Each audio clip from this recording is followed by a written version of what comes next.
بریم یه ترتیب تقریبی درباره اتفاقاتی که داره میفته و علائم ظهور داشته باشیم. ببینید ما یه ماه گرفتگی داشتیم توی 16 شهریور. الان هم اعلام کردن که 21 سپتامبر یه خورشید گرفتگی داریم، یعنی 30 شهریور ماه. حالا ما یه روایت داریم توی کتاب ملاحم سید ابن طاووس که چی؟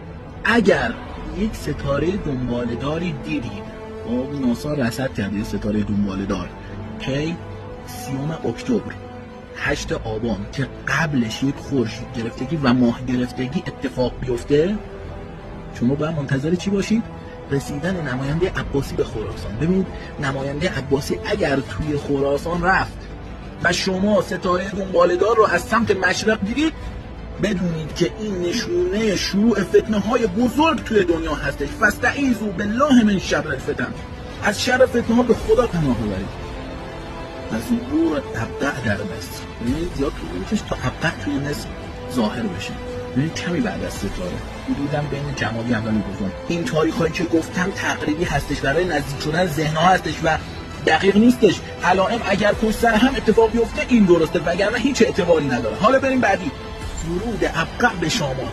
خب ببینید و ظهور مغربی به مصر و تمدد کل شامات. ابقع رو اینجا به صورت مغربی گفته، اینجا به صورت مروانی گفته. حالا بعدا پستایی بهتون نشون میدم از کجا فهمیدم.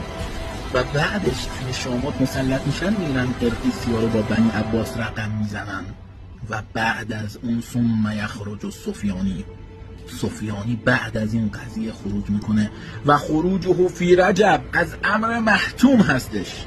در ماه رجب مشخص نیست آیا دی باشه آیا چه سالی باشه، معلوم نیستش. اگر اینها رو دیدیم، حتی اگر ما این ستاره رو دیدیم، بعدش مشخص نیست که چقدر طول میکشه تا این اتفاقات بیفته. 1 سال 2 سال معلوم نیستش. پس ما توی خوشبینانه ترین حالت اینها رو